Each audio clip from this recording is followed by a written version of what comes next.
La noche antes de mi boda, en su maleta, descubrí un certificado de matrimonio con otra mujer, fotos de su boda, un itinerario para una luna de miel en Japón y el informe de una ecografía que confirmaba un embarazo de gemelos. Inmediatamente, llamé a mi organizadora de bodas. Y el día de la boda, cuando la novia hizo su entrada, el novio enloqueció al instante. Dentro de 12 horas, me convertiré oficialmente en la esposa de Javier.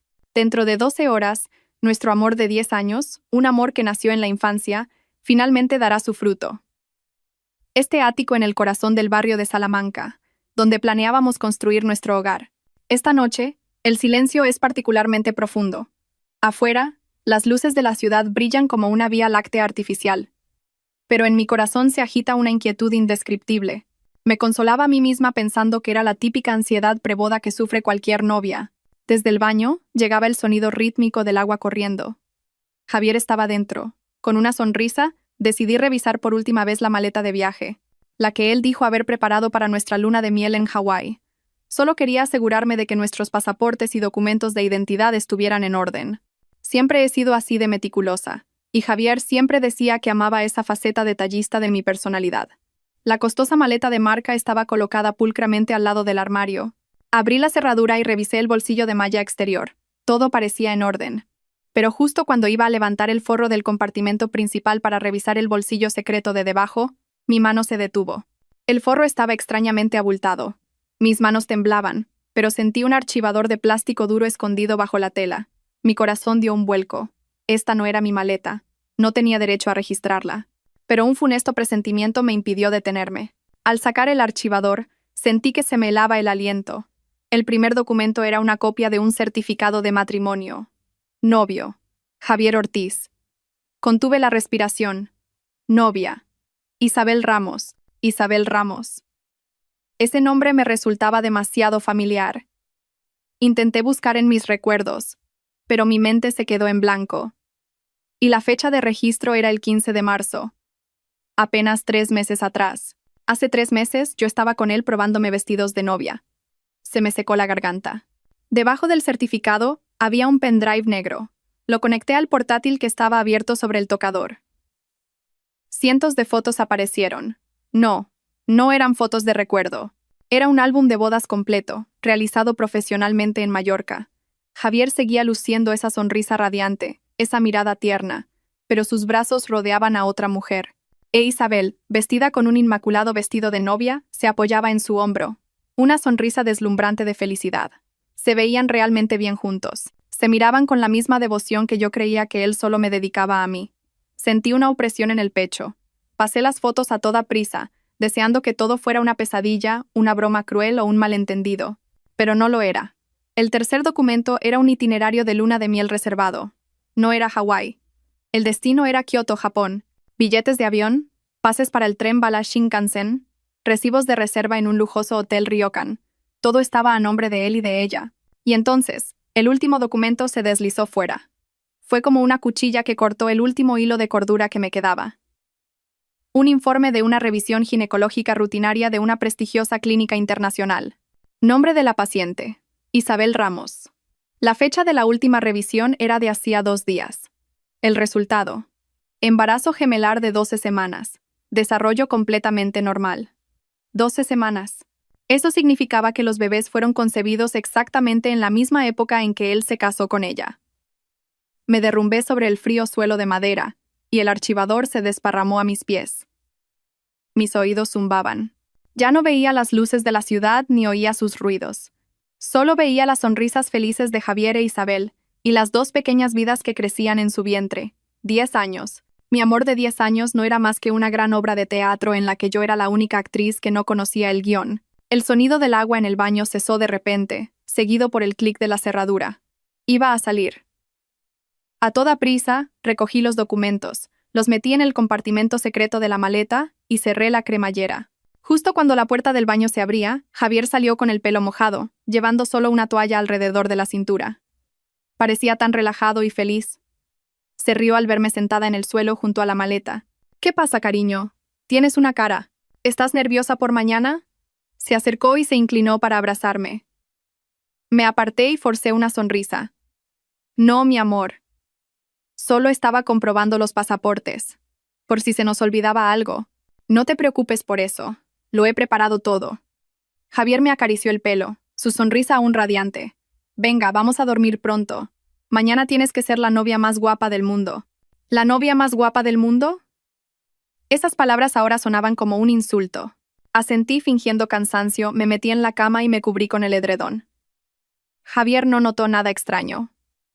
O quizás simplemente no le importaba. Apagó la luz y pronto su respiración rítmica llenó el silencio a mi lado, pero yo no podía dormir. En la oscuridad, las lágrimas corrían sin cesar por mi rostro. Isabel Ramos, ese nombre no dejaba de dar vueltas en mi cabeza, y entonces el recuerdo me golpeó. Lo recordé. Isabel, la protegida de la familia de Javier, una especie de hermana adoptiva a la que habían cuidado durante años. Recordé que Isabel era la hija de un socio del padre de Javier que había fracasado en los negocios. Su padre, desesperado, tomó una decisión drástica, dejando atrás a su esposa y a su joven hija.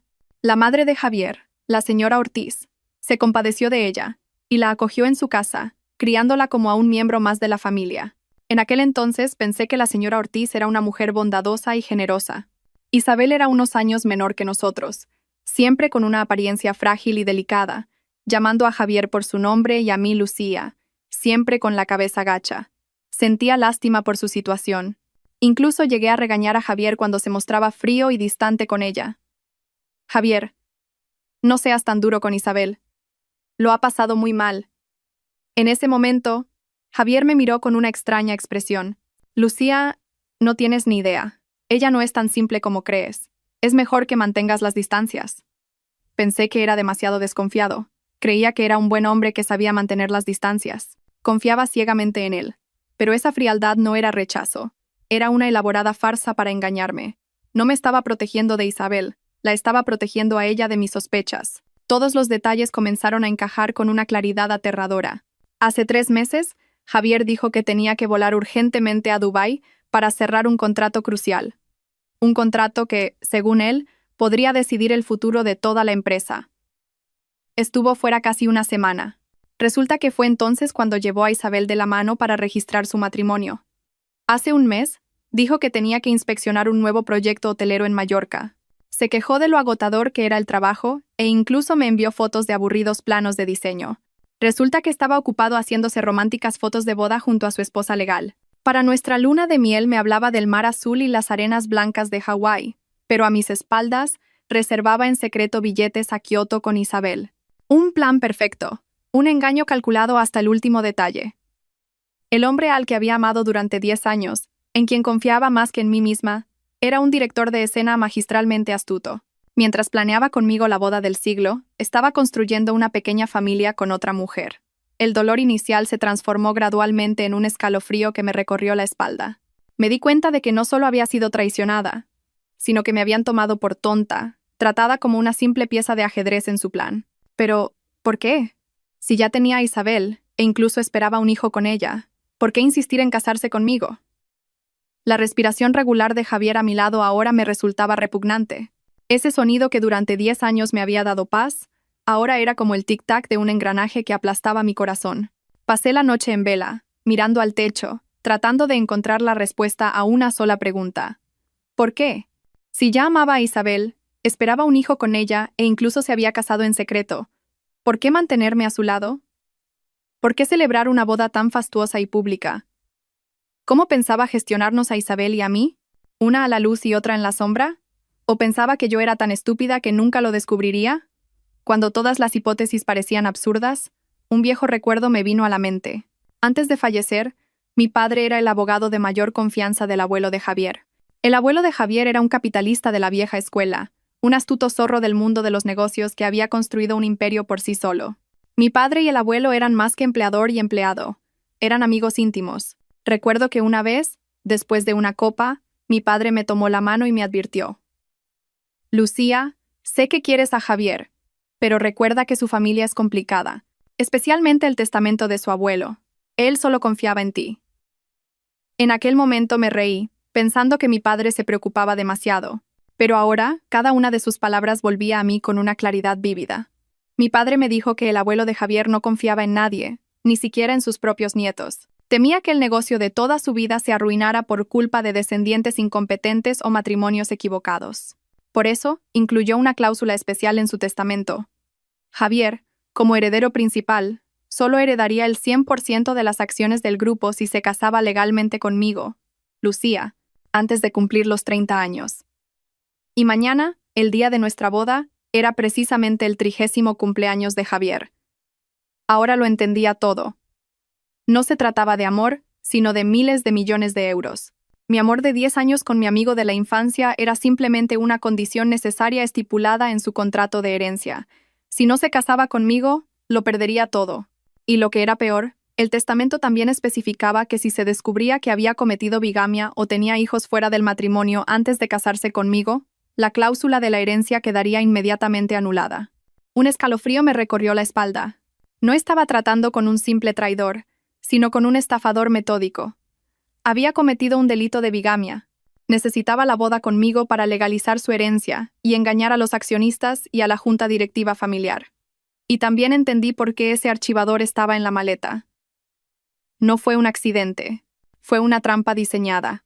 Isabel, esa frágil hermana adoptiva, quería que lo encontrara. ¿Qué esperaba que hiciera? Quería que perdiera la cabeza, que, consumida por los celos, cancelara la boda en el último momento. Si yo cancelaba la boda, Javier no cumpliría las condiciones del testamento y perdería toda su fortuna. Pero al mismo tiempo, él se libraría de mí, e Isabel se quedaría a su lado como su única esposa legal. 2 pájaros de un tiro. Pretendía destruirnos a Javier y a mí. Me subestimaron. Pensaron que lloraría, gritaría y le confrontaría desesperada, como cuando discutíamos por tonterías en nuestros días de estudiantes. Pero no sabían que esta traición extrema no me destrozaría, sino que me volvería aterradoramente fría. Me levanté de la cama, muy despacio, en silencio. Caminé descalza sobre el frío suelo de roble. Al llegar al salón, las luces de la ciudad seguían brillando, pero para mis ojos no eran más que puntos de luz sin vida. Cogí mi teléfono. La pantalla se iluminó. Las 2 de la madrugada. Llamé a la señora Jiménez, la directora de la agencia de eventos que había trabajado conmigo durante 6 meses. El teléfono sonó 2 veces antes de que una voz somnolienta respondiera. «Dígame, Lucía, ¿pasa algo urgente?» Respiré hondo, tratando de que mi voz sonara normal, incluso un poco emocionada. «Señora Jiménez, disculpe a estas horas. Estoy tan nerviosa que no puedo dormir. Se me acaba de ocurrir una idea. Quiero darle a Javier una sorpresa muy grande». «¿Una sorpresa? ¿A estas horas?» La señora Jiménez parecía más despierta. «La boda de mañana», dije con una voz cargada de falso entusiasmo. «Todo el programa sigue igual. No cambie nada. Pero el video conmemorativo que íbamos a proyectar al principio, quiero cambiarlo un poco.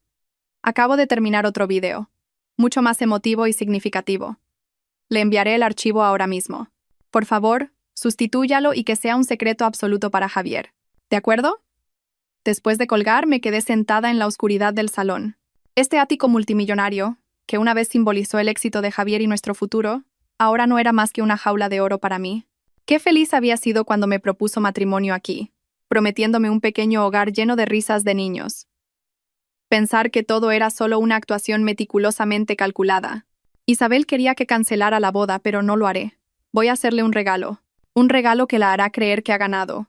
Miré hacia el tocador, donde se encontraba la caja de terciopelo azul oscuro con nuestras alianzas de boda. Un par de anillos de diamantes que Javier se había jactado de haber encargado especialmente a un famoso artesano en Amberes, tardando 6 meses en completarlos. «Simbolizan nuestro amor único e irrepetible», dijo. «Qué dulce mentira». Cogí la caja de terciopelo, sintiendo el frío del metal y las gemas en mi palma. Abrí mi móvil y accedí a una aplicación de mensajería de lujo con entrega programada. Dirección del destinatario. Introduje la dirección del lujoso apartamento donde vivía Isabel.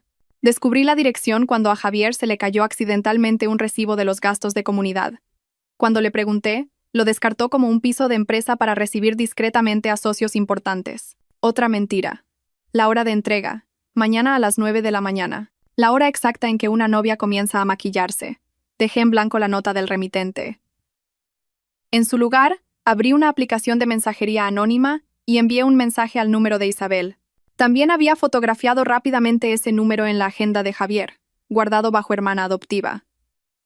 El mensaje era una sola línea. Que lo lleve quien más lo merezca. Quería que Isabel recibiera estas alianzas. Quería que creyera que lo había descubierto todo y que, destrozada por el dolor, había decidido rendirme. Quería que creyera que admitía mi derrota y le devolvía el símbolo de nuestro compromiso. ¿Qué pensaría una mujer al recibir el anillo de bodas de su rival justo antes del momento decisivo? Pensaría que ha ganado. Se pondría con confianza su vestido de novia, se colocaría ese anillo y se dirigiría a la ceremonia para reclamar a su hombre. Y eso era exactamente lo que quería que hiciera. Después de todo esto, volví al dormitorio. La noche era larga, pero no podía permitirme perder ni un segundo más llorando. Abrí mi portátil y conecté el pendrive que contenía los pecados de Javier. Cientos de fotos de boda, el certificado de matrimonio, los itinerarios de vuelo, incluso el informe del embarazo gemelar. No solo los copié, sino que los reorganicé meticulosamente en un archivo de presentación. Como música de fondo, elegí la misma melodía dulce que Javier había seleccionado para sonar en la boda. Comencé el vídeo con fotos de nuestros 10 años de amistad infantil, recuerdos puros. Y de repente, inserté la imagen de su certificado de matrimonio con Isabel. A continuación, intercalé sus felices fotos de boda con los ardientes mensajes de amor que él me había enviado en las mismas fechas. Trabajé como una máquina, sin emoción, sin dudar. Cada vez que insertaba una foto de Isabel, mi corazón se endurecía un poco más. Y cuando coloqué la ecografía de los gemelos como imagen final, supe que mi regalo sorpresa para Javier estaba completo.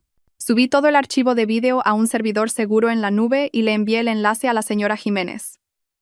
Con una advertencia. Recuerde, señora Jiménez, es un secreto absoluto. Es mi más sincero deseo. El amanecer comenzaba a despuntar. Había pasado la noche en vela, pero mi mente estaba extrañamente clara. Limpié todas las huellas. Volví a coger ese pendrive pecaminoso, lo coloqué exactamente en su sitio original dentro del archivador y lo escondí en el fondo de la maleta, como si nadie lo hubiera tocado. Cuando el día se hizo completamente claro, oí a Javier moverse. Cerré los ojos y fingí estar profundamente dormida. Se levantó de la cama en silencio, como para no despertarme. Los pequeños ruidos de la cocina me indicaron que estaba preparando el desayuno. Este hombre, mientras me engañaba cruelmente, desempeñaba a la perfección su papel de prometido ejemplar. Poco después, entró en el dormitorio con una pequeña bandeja y me despertó. Mi futura esposa, es hora de levantarse y desayunar. Hoy es tu día. Tienes que comer bien para ser la novia más guapa. Me froté los ojos y esbocé la sonrisa que había ensayado toda la noche. La sonrisa de la novia más feliz del mundo. En la bandeja había un huevo frito en forma de corazón, mi favorito, y un zumo de naranja recién exprimido. Gracias, mi amor, dije con voz dulce. Javier se sentó al borde de la cama y me observó comer. Con voz tierna dijo, come mucho. Últimamente he estado tan ocupado con viajes de negocios que no he podido cuidarte bien. Después de la boda, en la luna de miel, te lo compensaré todo. ¿Compensarme? La palabra saliendo de su boca me revolvió el estómago. Estaba ocupado, sí. Ocupado casándose con otra mujer, haciéndose fotos de boda con su nueva esposa, cuidando de su esposa embarazada de gemelos. Sentí náuseas, pero me tragué a la fuerza ese falso huevo en forma de corazón. Levanté la vista y lo miré. El hombre al que había amado durante 10 años. El mismo rostro, la misma mirada tierna. ¿Cómo puede una persona ocultar un secreto tan monstruoso y mantenerse tan serena? ¿No sentía el más mínimo remordimiento o culpa? Cariño, dije, tratando de sonar lo más normal posible. Estoy un poco nerviosa. ¿Nerviosa por qué? Se rió, acariciándome el pelo. Por si no soy la novia más guapa. La boda es tan grande. Hay tantos invitados importantes, tengo miedo de meter la pata. Javier soltó una risa llena de confianza. ¡Qué tontería! Eres mi novia. Por supuesto que serás la más guapa. Yo me encargaré de todo. Tú solo tienes que estar guapa y feliz. Me apoyé en su hombro. El último apoyo. Feliz. Desde anoche esa palabra se había convertido en la broma más amarga. Terminé todo el desayuno lleno de mentiras. Tenía que interpretar mi papel a la perfección hasta el último segundo. Miré al hombre que tenía delante. El que una vez fue mi mundo. Mi refugio en la vida. Ahora era un extraño, un actor brillante en su propia obra. Y yo, de ser la protagonista de un cuento de hadas, me convertiría ahora en la directora del final de esta obra. Comí hasta el último bocado y le elogié por ser tan detallista, como siempre había hecho durante los últimos 10 años, como si todavía confiara en él, como si todavía lo amara, pero esta era la última vez. No sé si notó la diferencia en mi sonrisa. Probablemente no. En sus ojos solo estaba la imagen de la inmensa fortuna que le esperaba después de esta boda. Me levanté y me estiré. Voy a darme una ducha. El equipo de maquillaje no tardará en llegar. Claro, ve, sonrió. Entré en el baño y cerré la puerta con pestillo. Abrí el grifo al máximo. El torrente de agua ahogó los gritos de mi corazón. Me miré en el espejo. Mis ojos estaban hinchados por la falta de sueño, pero mi mirada era aterradoramente fría y decidida. A las 8 de la mañana, como estaba previsto, sonó el timbre. El maquillador y el equipo de peluquería habían llegado. Javier les abrió la puerta y les dio la bienvenida con entusiasmo. Salí del baño en albornoz y sonreí a todo el mundo. «Lucía, estás preciosa», exclamó una de las ayudantes. Sonreí con amargura. Sabía que tenía que salir de allí inmediatamente. No podía soportar estar sentada durante horas mientras otros pintaban mi cara, fingiendo alegría delante de Javier. No podía estar en el mismo espacio que él, ni un minuto más. Necesitaba un lugar seguro, un lugar donde pudiera respirar y preparar el último paso. Me volví hacia Javier e intenté hablar con la voz mimosa de una novia a punto de casarse. «Javier». «Sí, cariño», se volvió, todavía con su sonrisa radiante. «Estoy tan nerviosa», dije, agarrando el borde de la toalla. «Hay demasiada gente aquí, no puedo concentrarme. ¿Crees que podría ir a prepararme al hotel?» Javier frunció ligeramente el ceño. «¿Al hotel? ¿Por qué? ¿No estás más cómoda en casa?» Negué con la cabeza. «Quiero darte una sorpresa. Quiero mantener mi aspecto de novia en secreto hasta el final. Quiero que te quedes boquiabierto, que seas el más sorprendido cuando entre en la ceremonia». Enfaticé las palabras sorprendido y boquiabierto. «He reservado una suite en el hotel al lado del lugar de la ceremonia. La habitación es más grande, la iluminación es mejor, las fotos saldrán mejor que aquí. El vestido ya lo han trasladado allí. No vengas. Si vienes, me enfadaré de verdad». Vi un destello de sorpresa en los ojos de Javier, seguido de un evidente alivio. Pude leer sus pensamientos. Suspiró aliviado. Probablemente a él también le preocupaba que Isabel pudiera aparecer en el ático y armar un escándalo. Que yo misma me marchara a otro lugar, un lugar público y con más seguridad, era justo lo que él deseaba. Le permitiría controlar la situación aquí más fácilmente y evitaría que me encontrara con Isabel si ella aparecía. No sabía que él mismo estaba liberando a su presa de la jaula. «De acuerdo, mi amor», dijo con una gran sonrisa, acercándose para abrazarme. «Si eso te hace feliz. Hoy todo será como tú quieras. Lo que sea que desees». Me besó en la frente. Luché para no temblar ante ese beso gélido. «Entonces me voy ahora mismo. Tú prepárate en casa y ve primero al lugar de la ceremonia», dije, soltándome rápidamente de sus brazos. Me volví hacia el equipo de maquillaje. «Les pido que hagan el esfuerzo. Vayamos al hotel. Mi equipaje está en esa habitación. Les agradecería que lo trajeran». Me cambié rápidamente a un vestido sencillo y cogí el bolso que había preparado la noche anterior. Dentro no había nada más que mi teléfono, la cartera, el pasaporte y un pequeño disco duro externo con todas las pruebas. Salí por la puerta y le sonreí a Javier, despidiéndome con la mano. «Nos vemos en la ceremonia, mi amor». «Sí, nos vemos allí». «Te quiero», respondió Javier, también despidiéndose con una sonrisa de satisfacción. La pesada puerta metálica del ascensor se cerró lentamente, ocultando su falsa sonrisa y su mirada culpable. En cuanto la puerta se cerró, mi sonrisa también desapareció. Fui a la lujosa suite del hotel, a pocos pasos del lugar de la ceremonia. La habitación era espaciosa, y a través de sus ventanales se veía toda la ciudad. El equipo de maquillaje montó rápidamente su equipo. El olor a cosméticos profesionales, el zumbido del secador. Debería haberme llenado de la emoción de una novia, pero en mi corazón solo había una fría calma. En cuanto me senté en la silla del tocador, mi teléfono principal sonó. Era la madre de Javier, la señora Ortiz. «Dígame, señora», mantuve la voz, tratando de parecer normal. «Lucía, ¿dónde estás?» La voz de la señora Ortiz sonaba inusualmente urgente y desesperada, muy lejos de su habitual compostura. «Me estoy preparando en el hotel». «¿Por qué, señora? ¿En qué habitación?» «Envíame la dirección. Necesito verte un momento». «Ven rápido», dijo autoritariamente, y colgó antes de que pudiera responder. Fruncí el ceño. ¿También ha empezado a actuar esta mujer? Le envié el número de la habitación por mensaje de texto y luego me dirigí a la maquilladora. «Disculpa, ¿podríais salir a tomar un café unos 15 minutos? Parece que mi suegra tiene algo personal que decirme». Todos asintieron amablemente. La habitación se volvió silenciosa de nuevo. Menos de 10 minutos después, sonó el timbre. Entró la señora Ortiz. No llevaba el lujoso traje que yo le había elegido, sino un caro batín de seda. Su maquillaje era superficial, pero en sus ojos había una ansiedad inocultable. Cerró la puerta, se acercó a grandes zancadas y me agarró la mano con fuerza. Su mano estaba helada. Lucía, hija, estaba tan preocupada. No he pegado ojo en toda la noche. Tengo un mal presentimiento y he venido corriendo a ver cómo estabas. La miré. La mujer a la que una vez respeté, a la que consideraba como mi segunda madre, estaba actuando de maravilla. Lo sabía todo. Sobre Isabel, sobre los gemelos, y aún así, venía aquí, me cogía la mano y me decía palabras de preocupación. La señora Ortiz sacó de su bolso un viejo joyero de seda roja. Lo abrió, y dentro había una pulsera de zafiros, una reliquia familiar de un valor incalculable. Con manos temblorosas me la colocó en la muñeca. La fría joya tocó mi piel. Esta es la pulsera de la familia.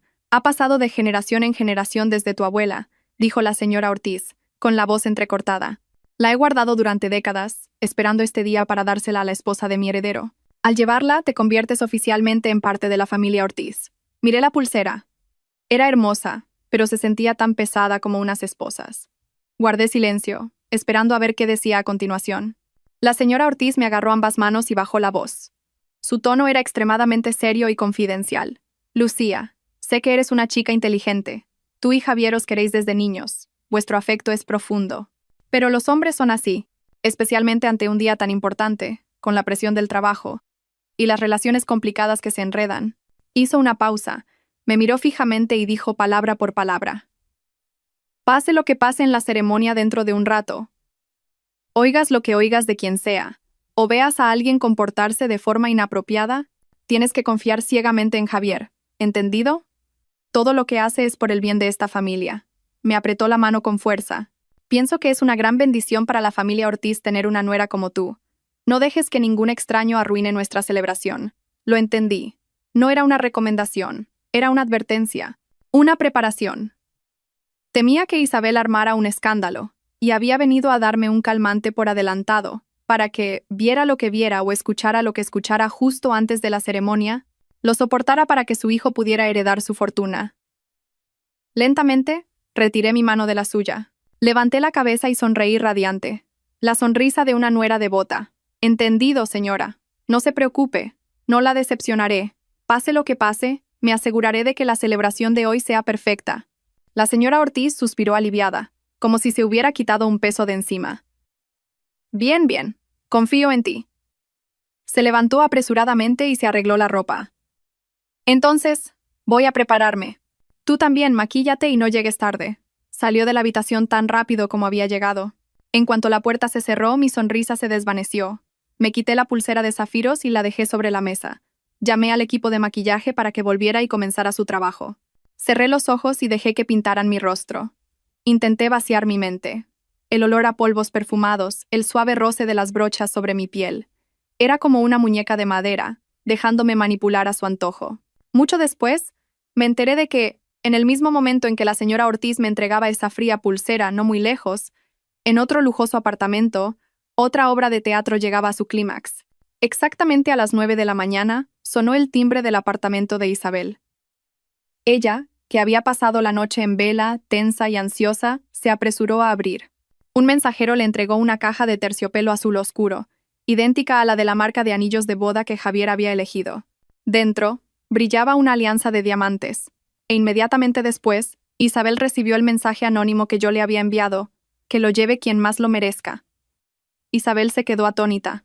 Creyó al instante que yo lo había descubierto todo, y que rota de dolor había decidido huir avergonzada. Este regalo era una rendición, la devolución de mi símbolo de compromiso. La victoria estaba al alcance de su mano. Lo primero que hizo Isabel fue llamar a Javier. Quería confirmar su victoria, pero en ese momento, Javier estaba ocupado recibiendo a los invitados de honor en el vestíbulo. No pudo contestar. Que la llamada no se conectara fue la confirmación más segura para Isabel. La novia había huido, y Javier estaba sumido en el caos. Esta era su oportunidad. Isabel no perdió ni un segundo. Inmediatamente llamó a la organizadora de bodas, la señora Jiménez. La voz de Isabel estaba llena de pánico y compasión. Señora Jiménez, soy Isabel. Ha ocurrido algo terrible. Creo que Lucía. Se ha enterado de lo mío con Javier. Ha huido. Esta boda no se puede cancelar. Todos los invitados son peces gordos, y está relacionado con el testamento del abuelo. Si Javier pierde la herencia, me matará. Isabel sollozaba por teléfono, una actuación de víctima perfecta, y la señora Jiménez, a quien yo había instruido meticulosamente la noche anterior, también interpretó su papel a la perfección. Gritó por teléfono, lo suficientemente alto como para que Isabel lo creyera por completo. Dios mío, de verdad. ¿Qué hacemos? Pero si ya han llegado todos los invitados, señora Jiménez, se apresuró Isabel. Yo seré la novia sustituta. No puedo permitir que Javier lo pierda todo. Ya voy de camino. También tengo un vestido de novia. Por favor, prepáreme. Ayúdeme a salvar a Javier, solo por esta vez. De acuerdo. ¿De acuerdo, Isabel? Respondió la señora Jiménez con voz apremiante. Venga ahora mismo. La estaré esperando. La llamada terminó, e Isabel respiró aliviada. Había conseguido su objetivo. Isabel abrió su armario, y allí colgaba un suntuoso vestido de novia. Un vestido que había mandado hacer en secreto hacía mucho tiempo. Había estado esperando este día. Se puso el vestido, se maquilló intensamente. Y, finalmente, se colocó el anillo de diamantes que yo le había enviado en su dedo anular. Isabel se miró en el espejo con una sonrisa de victoria. No sabía que ese vestido, ese anillo y esa sonrisa formaban parte de mi plan. Abrí los ojos. La maquilladora había terminado. Lucía, estás absolutamente preciosa, susurró un ayudante. Me miré en el espejo. Un rostro perfectamente maquillado, hermoso pero frío, sin rastro de emoción en mis ojos. No llevaba un vestido de novia. Seguía con el sencillo vestido que me había puesto por la mañana. Me levanté y miré el reloj. Las 10 de la mañana, la hora en que el salón de bodas comenzaba a recibir a los invitados. Lo supe porque el teléfono que estaba en la suite del hotel empezó a vibrar. Era Javier. El nombre de contacto Mi Amor parpadeaba en la pantalla. Un nombre que había guardado hacía 10 años. Ahora, al verlo, solo me provocaba una amarga ironía. No contesté. Dejé que el teléfono vibrara. El sonido del timbre era apremiante, desesperado. La vibración sobre la mesa de cristal creaba un ruido agudo. Siguió llamando. 4, 5 veces. Como seguía sin contestar, el teléfono pasó a modo de mensajes de texto. Cariño, ¿dónde estás? ¿Por qué no contestas? Han llegado muchos invitados. Leí el mensaje, pero no respondí. Podía imaginar su expresión en este momento. Desconcertado, ansioso, quizás un poco asustado. Asustado de que su plan fracasara. Llegó otro mensaje. ¿Estás enfadada conmigo por algo? Contesta, por favor. No es momento para bromas. Hoy es nuestro gran día. ¿Nuestro gran día? Sentí una punzada de amargura. Cogí el teléfono y tecleé. Después de 10 años de amarlo, lo conocía demasiado bien. Es un hombre arrogante. Necesita la seguridad de que todo está bajo control. Envié un mensaje con el tono de una novia caprichosa. Estoy preparando la mayor sorpresa de tu vida. No me busques. Apareceré cuando sea el momento. Será algo que nunca olvidarás. Pulsé enviar. A los pocos segundos apareció el tic de leído. Lo leyó al instante, y la respuesta llegó de inmediato. Podía sentir el alivio en cada una de sus palabras. ¡Qué sorpresa! No sabes lo preocupado que estaba. Sé que me quieres. Ven pronto. La gente está esperando. Te quiero. Te quiero. Esas dos palabras, incluso en este momento, podía escribirlas con tanta facilidad. Creía que era una rabieta tonta, que seguía siendo la estúpida mujer que lo seguía. No sabía que la sorpresa de la que hablaba sería realmente un regalo que no olvidaría en toda su vida. Me quedé mirando las palabras «te quiero» en la pantalla. Era la última vez. No respondí.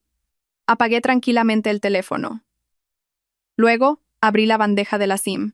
La tarjeta SIM que me había acompañado durante 10 años, que contenía innumerables mensajes de texto y registros de llamadas nuestros. La partí en dos con mis dedos. Dejé caer los 2 trozos de la SIM rota en el vaso de agua que había sobre la mesa. Se hundieron lentamente hasta el fondo. Todo contacto se cortó oficialmente. Ya no era Lucía, la prometida de Javier Ortiz. Era Lucía, una mujer libre. Cogí un teléfono secundario que había preparado. Un teléfono completamente nuevo, una SIM completamente nueva. En él solo estaban guardados el número de mi mejor amiga, Clara, y el de la organizadora de bodas, la señora Jiménez. Dieron las 11 de la mañana. No estaba en la sala de bodas. Estaba sentada en una lujosa cafetería en la última planta del hotel, justo enfrente del lugar de la ceremonia. Desde este rincón, podía ver el suntuoso vestíbulo de abajo, viendo a los invitados entrar en fila. Pero no necesitaba verlo a simple vista. En el teléfono secundario, abrí un enlace secreto de transmisión en vivo. La pantalla se iluminó, y era el ángulo de la cámara que sostenía mi mejor amiga, Clara. Estaba sentada en un rincón cerca del equipo de sonido, tal y como habíamos planeado. El vestíbulo del salón de bodas era tan espléndido como yo lo había diseñado. Mis flores de cerezo importadas favoritas estaban tejidas en grandes racimos, cubriendo todo el escenario, como un jardín de un cuento de hadas invernal. La luz de los candelabros de cristal era deslumbrante, y había 500 invitados. Eché un vistazo por la pantalla. Los reconocí. No eran nuestros amigos íntimos. Eran los miembros del consejo de administración del grupo, socios comerciales de alto nivel de todas partes. Accionistas importantes que tenían el poder de voto para decidir el futuro de Javier. Esto no era una boda. Era una demostración de poder, el debut del heredero. La cámara de Clara se giró hacia el escenario. Javier Ortiz. Estaba allí de pie, impecable con un traje de lujo hecho a medida. Una sonrisa feliz y segura de sí misma adornaba sus labios, pero después de 10 años a su lado, pude leer su nerviosismo en la forma en que se ajustaba constantemente la corbata. No dejaba de mirar hacia la entrada principal, por donde debía entrar la novia, y luego volvía a mirar a la primera fila. La señora Ortiz estaba sentada allí. Llevaba un costoso traje de color rojo oscuro, pero su rostro estaba tenso, apretando su bolso de marca. Madre e hijo estaban nerviosos. No por la espera de la novia, sino por la espera del momento en que el testamento se haría efectivo. Un famoso presentador subió al escenario, y su voz resonó grandilocuente. Damos una calurosa bienvenida a todos nuestros distinguidos invitados y socios a este día tan especial para el novio, Javier Ortiz, y la novia, Lucía. Estallaron los aplausos. Clara me envió un mensaje. Javier acaba de preguntarme dónde estabas. Le he dicho que estabas preparando una gran sorpresa y has sonreído satisfecho. Sonreí. El presentador continuó. Nuestra pareja ha recorrido un camino de amor de 10 años, una historia como un cuento de hadas moderno. Ahora, antes de dar la bienvenida a nuestra hermosa novia, dirijamos nuestra atención a la pantalla LED gigante de detrás para disfrutar juntos de un video especial con los momentos más memorables de su viaje de amor. La cámara de Clara hizo un primer plano del rostro de Javier. Respiró hondo, enderezó el pecho y se ajustó el traje. Esbozó su sonrisa más radiante, esa sonrisa que una vez me había cautivado. Ahora se preparaba para recibir las bendiciones y las miradas de admiración de 500 personas. Miró hacia la pantalla LED de 100 metros cuadrados que tenía detrás, esperando. Todas las luces del salón se apagaron, concentrándose en la pantalla. Sonó una música dulce, la misma canción que yo había elegido. Tomé mi taza y respiré hondo. Le envié un mensaje a la señora Jiménez. Empiece, señora. Tomé un sorbo de mi té de manzanilla. El amargor persistió en mi lengua, pero extrañamente me ayudó a mantener la calma. En la pantalla de mi teléfono, la cámara de Clara seguía transmitiendo imágenes nítidas. Las luces del salón de bodas se atenuaron. Comenzó a sonar una música dulce. Sí, la canción que yo había elegido. La enorme pantalla LED de 100 metros cuadrados detrás de Javier se iluminó. La primera imagen que apareció fue una foto nuestra a los 7 años. 2 niños cubiertos de tierra frente a la escuela primaria. Luego, nuestros años de instituto con uniformes blancos, nuestros ingenuos años de universidad y la foto de nuestro primer viaje largo después de la graduación. 10 años de fotos de nuestra infancia. A través de la pantalla, vi la sonrisa de Javier. Una sonrisa de satisfacción y orgullo. Estaba completamente inmerso en su guión perfecto. Pensaba que este era el dulce video sorpresa que yo había preparado. Vi cómo miraba de reojo a los importantes accionistas sentados en la primera fila. Asentían con la cabeza en señal de aprobación. Una hermosa historia de amor de cuento de hadas. Una historia demasiado perfecta para consolidar su posición de heredero. Abajo comenzaron los murmullos de admiración. ¡Qué amor tan raro de ver! Mira, es guapa y de buen corazón. Sonreí. El plato principal acababa de empezar. La música, que se dirigía a su clímax, se detuvo de repente, y un silencio se apoderó del lugar. La pantalla se quedó en negro por un segundo. Se oyeron ruidos de inquietud abajo. La sonrisa de Javier se congeló. Se giró para mirar la pantalla y luego hacia la sala de control técnico. Su rostro comenzó a contraerse. Probablemente pensó que era un simple fallo técnico. Y entonces la pantalla se volvió a iluminar. Ya no eran nuestras fotos conmemorativas. Era una foto de boda de Javier, con un traje negro, abrazando por la cintura a otra mujer vestida con un inmaculado vestido de novia. El fondo de la foto era un romántico bosque de Mallorca. Todo el salón se quedó en silencio, para estallar inmediatamente en un murmullo de sorpresa. ¿Quién es esa? ¿Se han equivocado de video? Esa mujer me suena. La cámara de Clara se centró en el rostro de Javier. Su sonrisa había desaparecido por completo. Se quedó allí, congelado, mirando la pantalla con el rostro pálido. Inconscientemente negó con la cabeza y dio un paso atrás. No, no se han equivocado, susurré para mis adentros. Vi a la señora Ortiz en la primera fila. Se inclinó hacia adelante, con las manos apretadas al respaldo de la silla de delante. Su rostro se había vuelto pálido. El vídeo no se detuvo, continuó. Aparecieron más fotos de boda. Javier e Isabel besándose apasionadamente en una playa de Mallorca. Javier llevando a Isabel en brazos mientras corrían por un prado. Cientos de fotos de sus momentos felices. Una felicidad construida sobre mi engaño. Dios mío, esa no es Isabel, la protegida de la familia Ortiz. Se oyó la voz de alguien, lo suficientemente alta como para que la cámara de Clara la captara. Javier comenzó a entrar en pánico. Se giró hacia la sala técnica, levantó la mano y gritó: «¡Párenlo! ¡Apáguenlo ahora! ¡Apáguenlo!». Pero su voz fue ahogada por la música. Una nueva música comenzó a sonar. Una melodía lastimera y triste, como un requiem por mi amor de 10 años. Los gritos de Javier fueron en vano. La señora Jiménez siguió mis instrucciones. Ya había encargado a alguien que cerrara la puerta de la sala de control de sonido e iluminación. Aunque Javier golpeara la puerta, nadie podría intervenir. La enorme pantalla LED continuó su cruel trabajo de revelar la verdad. Después de la serie de románticas fotos de boda, la pantalla cambió a un simple fondo blanco. Y entonces apareció un escaneo claro del certificado de matrimonio. Novio. Javier Ortiz, novia. Isabel Ramos, fecha de registro, hace 3 meses. El sello rojo del registro civil se clavó como sangre en los ojos de los 500 invitados.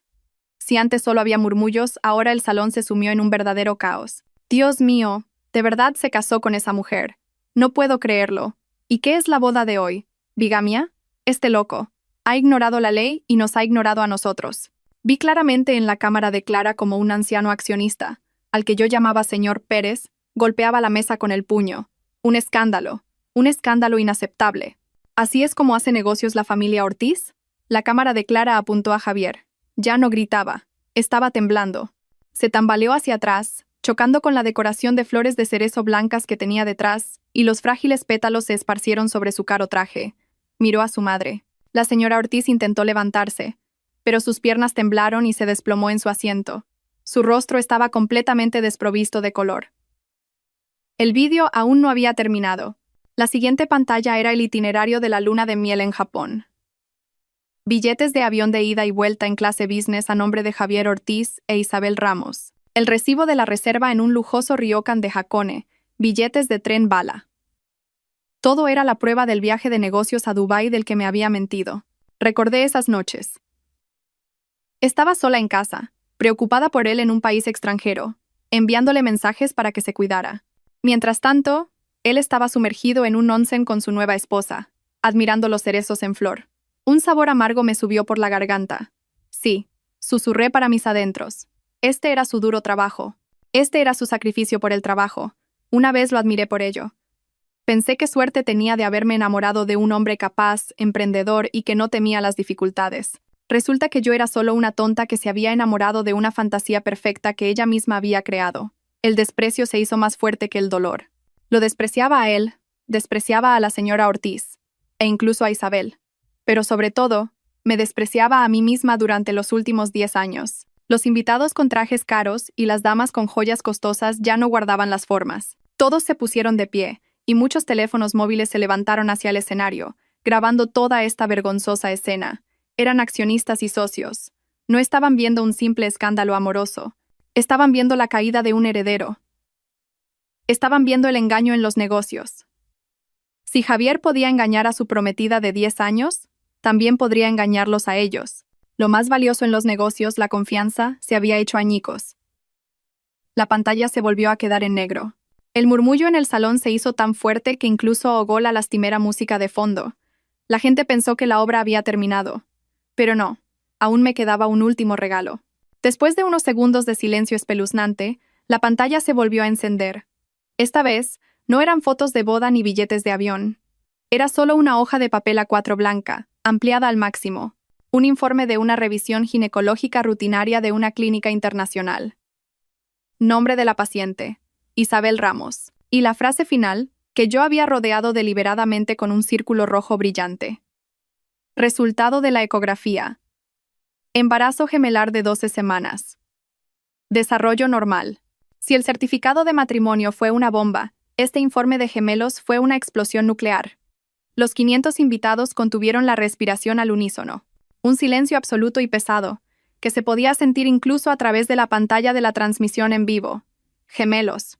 No solo un hijo, sino gemelos. Tenía herederos con otra mujer incluso antes de celebrar la boda conmigo.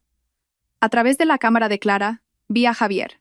Ya no temblaba, simplemente estaba inmóvil. Mirando fijamente las palabras embarazo gemelar en la pantalla, no le quedaba ni una gota de sangre en el rostro. La señora Ortiz parecía haberse desmayado. La gente a su alrededor intentaba reanimarla. Y entonces, según el guión, la música se detuvo por completo. En ese silencio espeluznante, mi voz, clara y serena, resonó a través del costoso sistema de altavoces del salón. «Felicidades, Javier». La voz que él había escuchado durante 10 años, ahora era tan fría como una cuchilla. «Espero», hice una pausa, «que te haya gustado el regalo». En cuanto mi voz terminó, la pantalla LED gigante se apagó. Inmediatamente, el salón se convirtió literalmente en un caos. Gritos, insultos, el sonido de sillas volcando. La gente se puso de pie, los teléfonos móviles se levantaron como setas. Fotografiaron a Javier, a la señora Ortiz desmayada, y a los accionistas que golpeaban las mesas, con los rostros enrojecidos de ira. Clara me envió un mensaje. Las letras temblaban. «Lucía, se acabó de verdad.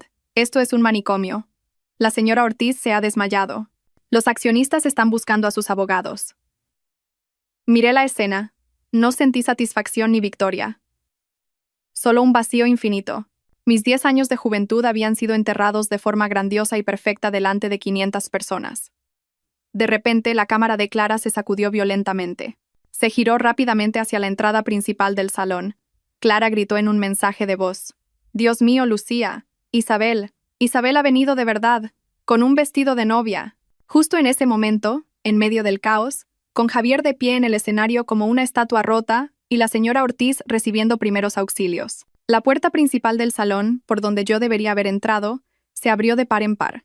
Isabel estaba allí de pie, bajo el arco de flores de cerezo blancas, deslumbrante con un costoso vestido de novia palabra de honor. Su pelo recogido, su maquillaje perfecto, y en su dedo anular brillaba el anillo de diamantes que yo le había enviado. Entró como una reina subiendo a su trono de gloria. A través de la pantalla de la transmisión en vivo, vi a Isabel respirar hondo. No vio el caos de dentro. No vio las expresiones de asombro de los invitados. Solo vio a su hombre, de pie en el escenario. Probablemente llegó justo después de que terminara el video. Escuchó el alboroto y pensó que era el ruido causado por mi huida como novia, tal y como ella lo había planeado. Pensó que este era su momento. El momento de intervenir, salvar a Javier del escándalo y reclamar su lugar con orgullo. Recibió el anillo. Obtuvo la confirmación por teléfono de la señora Jiménez. Estaba 100% segura de que yo era la perdedora. Con la sonrisa más radiante de una vencedora, Isabel comenzó a caminar por la alfombra blanca salpicada de pétalos. Los 500 pares de ojos que habían quedado atónitos por el escándalo de bigamia ahora se centraban en ella. Sus miradas no eran de admiración, sino de curiosidad, desprecio y lástima. «Dios mío», susurró alguien, «mira a esa mujer. Es la embarazada del vídeo. ¿Cómo se le ocurre venir aquí?». Los murmullos se reanudaron, más fuertes que antes. La sonrisa de Isabel comenzó a congelarse. Se dio cuenta de que algo iba mal. ¿Por qué todos la miraban así? ¿Por qué nadie aplaudía? ¿Y por qué? ¿Por qué su hombre Javier la miraba con esa expresión? No era una mirada de alivio y salvación. Era una mirada de odio, la mirada que se le da a quien te ha empujado al abismo, la mirada de una bestia acorralada. Pero Isabel ya había recorrido más de la mitad del camino. No podía dar marcha atrás. Intentó seguir sonriendo, y aunque su voz temblaba, trató de hablar en voz alta. «Cariño, he venido. Estoy aquí». Todavía pensaba que yo había huido y que ella estaba aquí para ocupar mi lugar. Javier la miró. Su esposa legal, la madre de sus hijos gemelos y la mujer que lo había llevado a la ruina.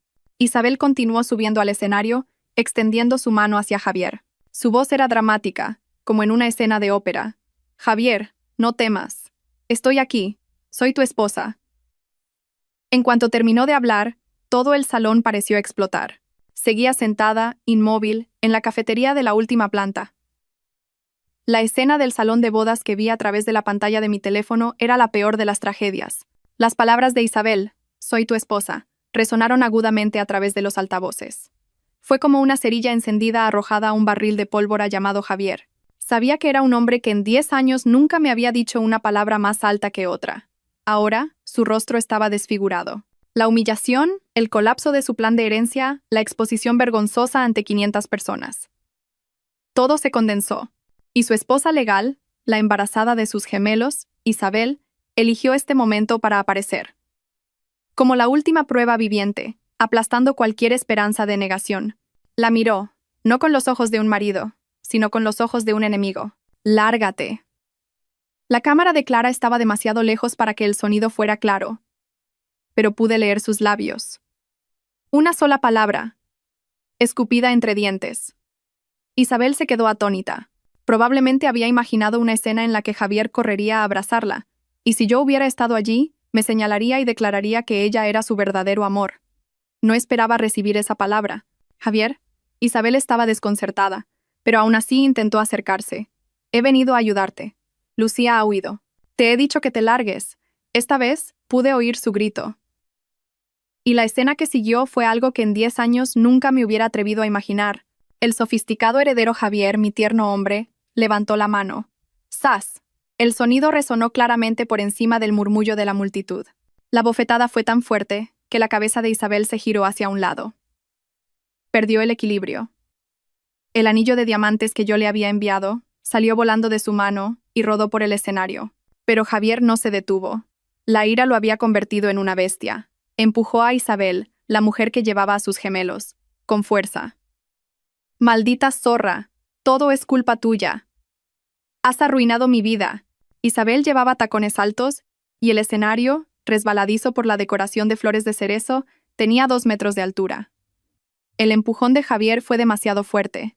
Vi cómo Isabel perdía el equilibrio, se tambaleaba y daba un paso en falso. Cayó rodando del escenario. Su cuerpo se estrelló directamente contra los altavoces y el equipo de sonido que estaban instalados justo debajo.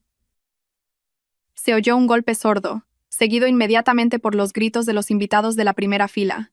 Todo pareció detenerse por un segundo. Isabel yacía inmóvil en el suelo de mármol. Su inmaculado vestido de novia estaba ahora arrugado y sucio, y debajo del vestido blanco comenzó a extenderse una mancha de sangre de un rojo oscuro. Lenta, pero segura. «Sangre. Está sangrando. Llamen a una ambulancia. Está embarazada. Dios mío, es un asesinato». El salón literalmente explotó. Gritos, gente llamando por teléfono, flashes de cámaras disparando sin cesar. Ya no eran invitados de una boda, eran testigos de una tragedia. La cámara de Clara apuntó a Javier. Estaba congelado en el escenario, mirando el charco de sangre de abajo, a su esposa legal y a sus hijos gemelos no nacidos. No había emoción en su rostro. Vacío. Apagué tranquilamente la transmisión en vivo. El caos del salón, los gritos, la imagen del charco de sangre, todo desapareció cuando la pantalla de mi teléfono se oscureció. El espacio a mi alrededor se volvió extrañamente silencioso. En la cafetería de la última planta seguía sonando una suave música de jazz, y el viento me acariciaba el pelo.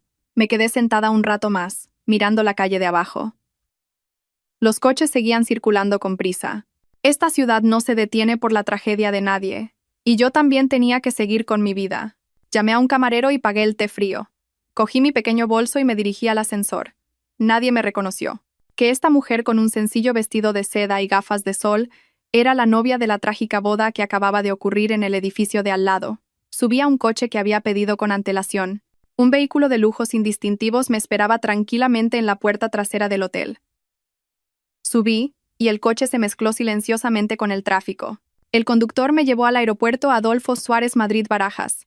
Había reservado un billete de avión una semana antes, con un pasaporte de otra cuenta bancaria que Javier no conocía. Como había hecho el check-in online, solo tardé unos minutos en pasar el control de seguridad. Entré en la sala VIP de business. Aquí todo era tranquilo. Solo se oían susurros, el pasar de las páginas de las revistas y el tintineo de las copas. Un mundo aparte de la escena que acababa de presenciar. Un contraste cruel entre el infierno y un lugar de paz.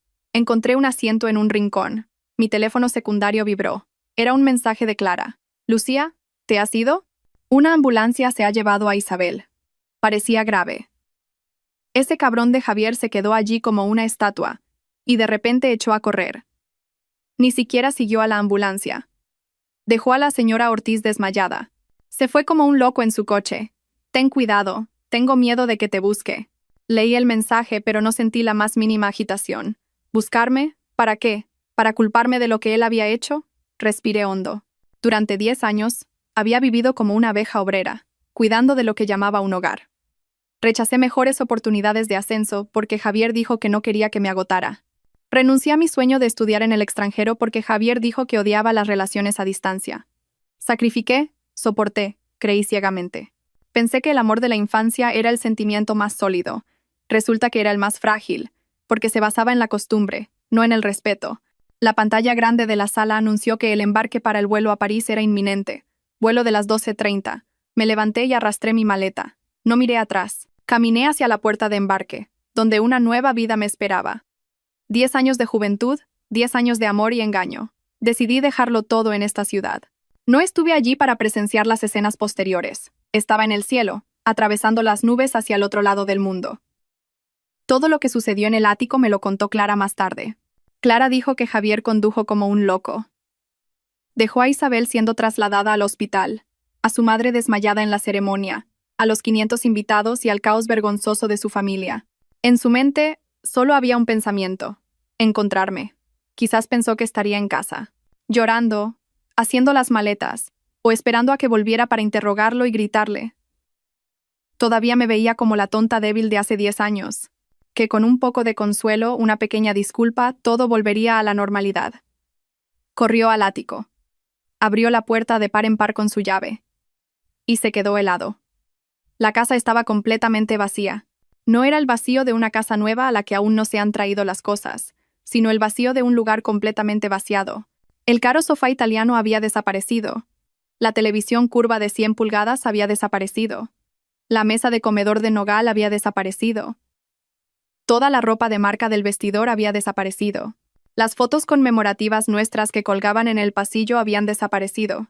Incluso mi cepillo de dientes rosa del baño, la pasta de dientes a medio usar, el gel de ducha que usaba, todo había desaparecido.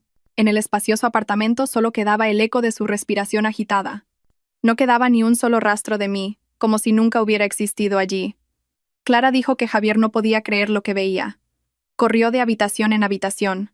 El salón, el dormitorio, el estudio, todos vacíos, con solo sus propios muebles, solitarios. Mucho después, encontró una pequeña nota pegada en el frigorífico. Era el recibo de una empresa de mudanzas y guardamuebles de lujo. La fecha del servicio era de 3 días antes. Fue entonces cuando se dio cuenta de que no se trataba de un arrebato de ira repentino. No fue una decisión precipitada tras descubrir el secreto la noche anterior. Fue un plan meticulosamente preparado desde hacía mucho tiempo. Rugió. No un rugido de ira, sino un rugido de miedo. El hombre que toda su vida había estado seguro de poder controlarlo todo, se dio cuenta por primera vez de que había sido burlado desde quién sabe cuándo. Se dio cuenta. Lucía lo sabía desde hacía mucho tiempo. Mi silencio de los últimos días, mi sonrisa de esta mañana, el desayuno en forma de corazón, mi despedida en la puerta del ascensor, todo era parte de la obra. Él pensaba que era el director, pero resulta que solo era un actor en mi obra. Según Clara, Javier perdió la cabeza al darse cuenta de la fría verdad. Empezó a revolver la casa. Esperaba encontrar una carta, una nota, cualquier rastro de mí. Abrió cajones, levantó el colchón, miró en cada rincón. Pero no había nada. Lo había limpiado todo a la perfección. Contraté un servicio de limpieza profesional y limpiaron el apartamento hasta el punto de que ni siquiera quedaba el familiar olor de mi perfume. Solo quedaba el frío olor a productos de limpieza. Se derrumbó en medio del salón vacío, gritando mi nombre desesperadamente. Y entonces lo vio, sobre la mesa de cristal donde, solo unas horas antes, me había dado de comer con ternura mi último desayuno. Solo quedaba una cosa, Era una foto, no una lujosa foto de boda ni una extravagante foto de viaje. Era nuestra primera foto. De hacía 10 años, cuando éramos dos jóvenes estudiantes de 19 y 20 años, tomada en un pueblo de Andalucía. En la foto, yo sonreía radiante, entrecerrando los ojos bajo el sol del atardecer, y él me rodeaba el hombro con una sonrisa orgullosa e inocente. Esa foto, que para mí era el tesoro y la prueba de nuestro amor más puro, ahora estaba partida en dos. No estaba cortada limpiamente con tijeras, sino que tenía los bordes rasgados, como si la hubieran roto a mano con violencia. Como si la persona que la rompió hubiera puesto toda su fuerza en ello. La mitad de la foto con mi imagen había desaparecido, y solo la otra mitad quedaba sobre la mesa. Solo Javier, con su sonrisa inocente, abrazando con el brazo un espacio vacío a su lado.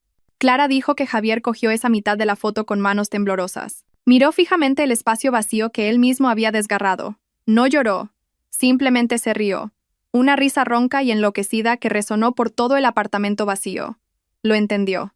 No solo me había ido, lo había borrado por completo de sus 10 años de vida. Había roto el pasado.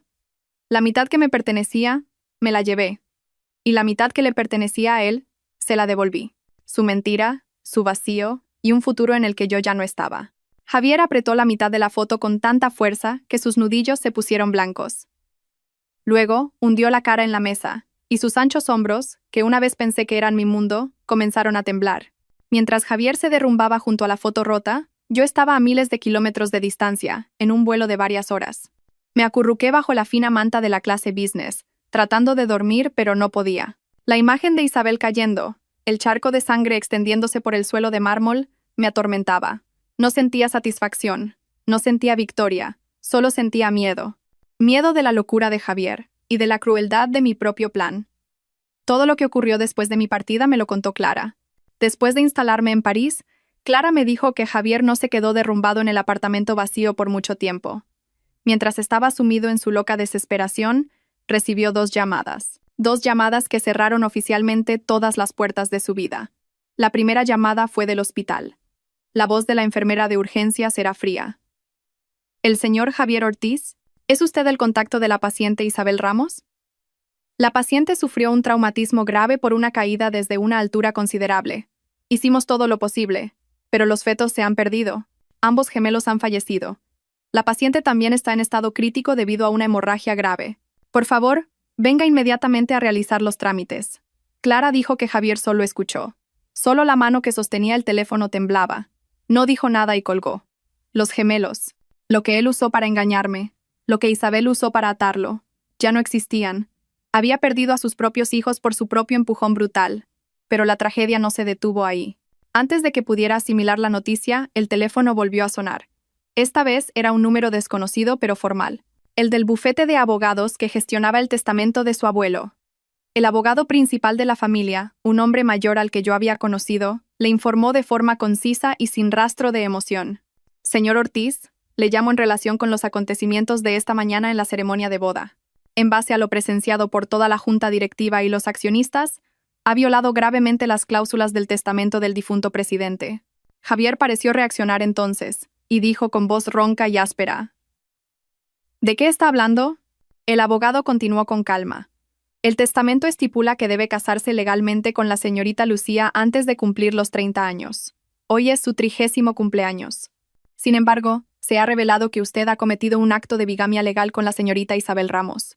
Al mismo tiempo, ha provocado un grave escándalo moral que afecta directamente al honor y al valor de la marca del grupo. Según las cláusulas, continuó, las mismas que asesoró el padre de la señorita Lucía, nos vemos obligados a anular sus derechos de herencia. ¿Anular?, gritó Javier. Así es, señor Ortiz. A partir de este momento, todas sus acciones de control en el grupo serán transferidas a una fundación benéfica, según la voluntad del difunto presidente. Ya no es usted el accionista mayoritario. Lo lamento. El abogado colgó. Javier se desplomó en el suelo del apartamento vacío. Todo por lo que había luchado, actuado y me había engañado durante los últimos 10 años era por este día. Quería tenerlo todo. La fortuna familiar, a mí como esposa perfecta de escaparate, y a su amante secreta e hijos ilegítimos. Pero en una sola mañana, en cuestión de horas, me perdió a mí, perdió a sus hijos gemelos, y perdió toda su fortuna. Perdió el pasado, perdió el futuro, e incluso perdió el presente. No le quedaba nada. excepto la mitad de la foto rota que sostenía en su mano.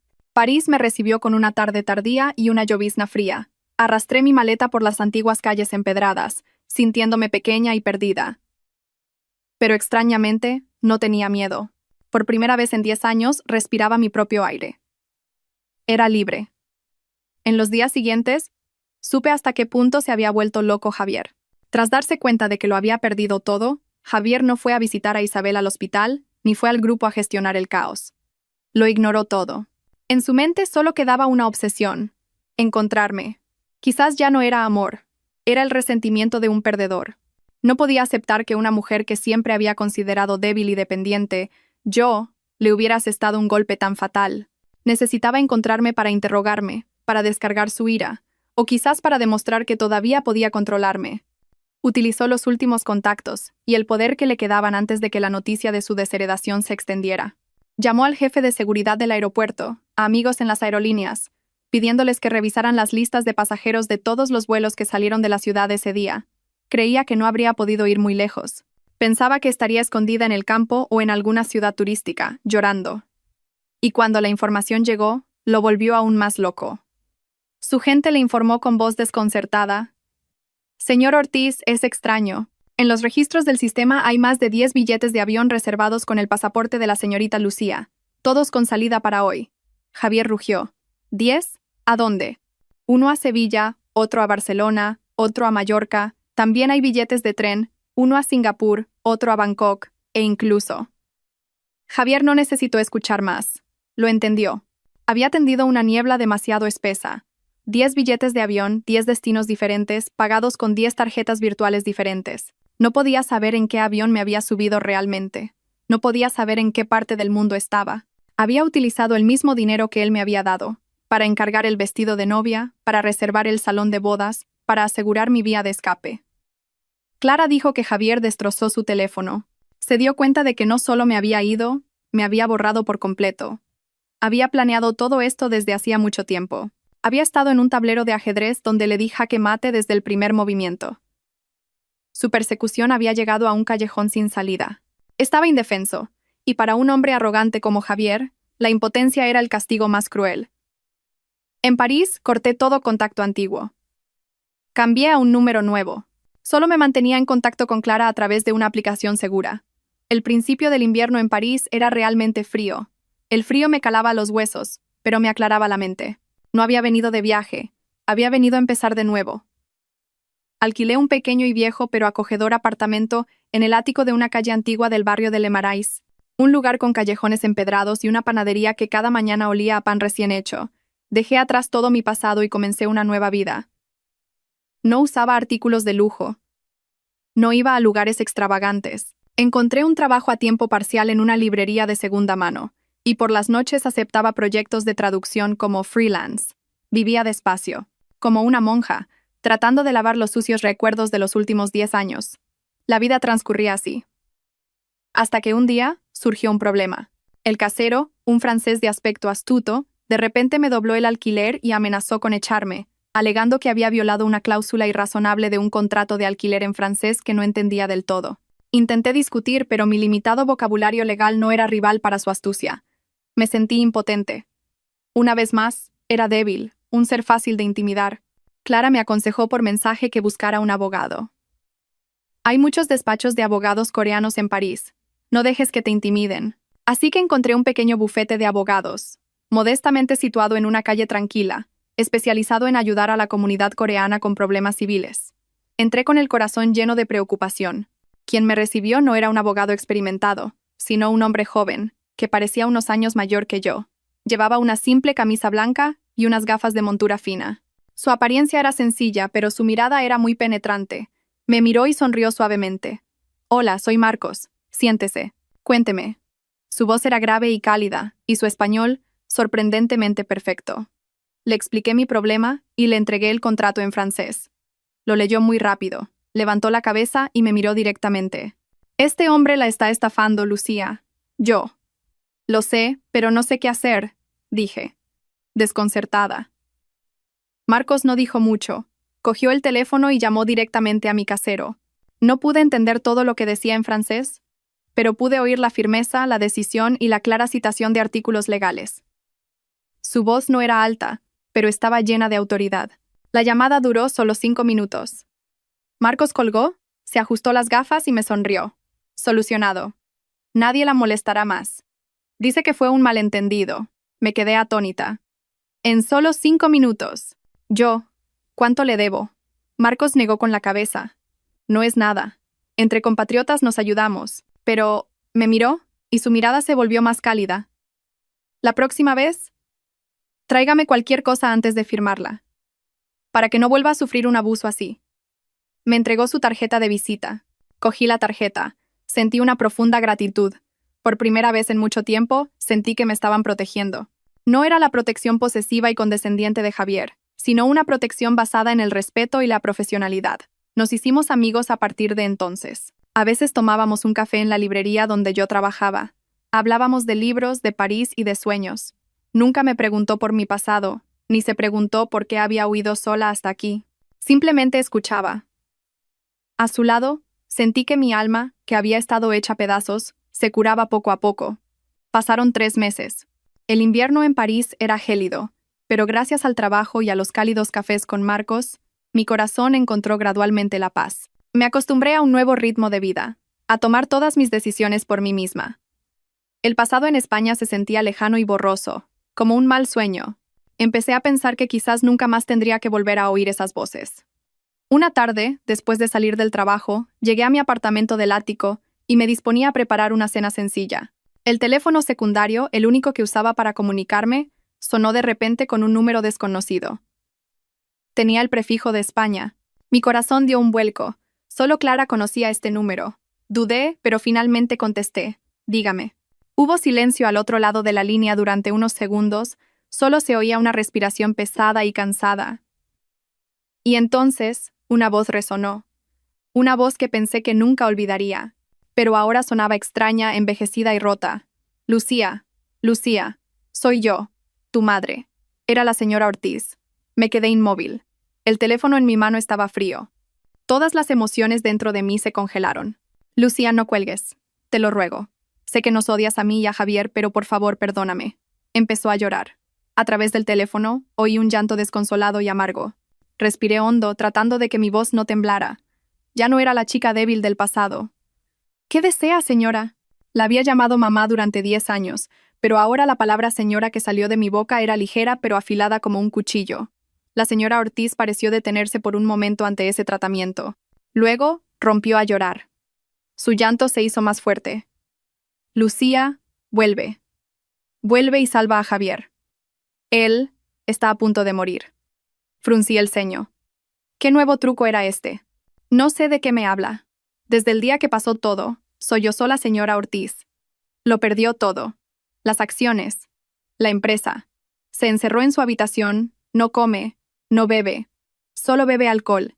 Lucía, se está destruyendo. El médico dice que tiene una depresión grave. Y ayer. Respiró hondo y continuó entre sollozos. Ayer lo encontraron en el baño. Intentó hacer algo drástico. Lo llevaron a urgencias. El médico dice que tiene una hemorragia estomacal grave y pancreatitis aguda. Lucía, él, podría morir. Me apoyé en la fría pared, en silencio. Imaginé la escena. El hombre que una vez fue arrogante y seguro de sí mismo, el centro de todas las multitudes, ahora yacía en una cama de hospital, respirando débilmente. Lucía, por favor, suplicó la señora Ortiz. Está en coma, pero no para de decir tu nombre. Sigue murmurando, Lucía, lo siento. El médico dice que quizás solo tú puedes salvarlo. Ha perdido las ganas de vivir. Te lo ruego, Lucía, por los 10 años que pasamos juntos. Ven a verlo una última vez, aunque solo sea para que vea tu rostro. Si le pasa algo, ¿cómo voy a vivir? Su súplica desesperada resonó en mi pequeña habitación. El viento invernal de París soplaba con fuerza fuera de la ventana. 10 años de afecto. ¿Cómo se atrevía a mencionar esos 10 años? Miré por la ventana. Empezaba a nevar. No sentí compasión. No sentí pena por él. No se estaba muriendo de amor. Se estaba muriendo porque su ego, su todo, se había perdido. Oí cómo seguía llorando al otro lado de la línea. No dije nada. Levanté la mano en silencio y pulsé el botón de colgar.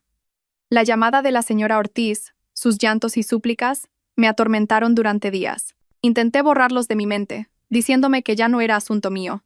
Colgué con firmeza, esperando que fuera la última vez que escuchara esa voz.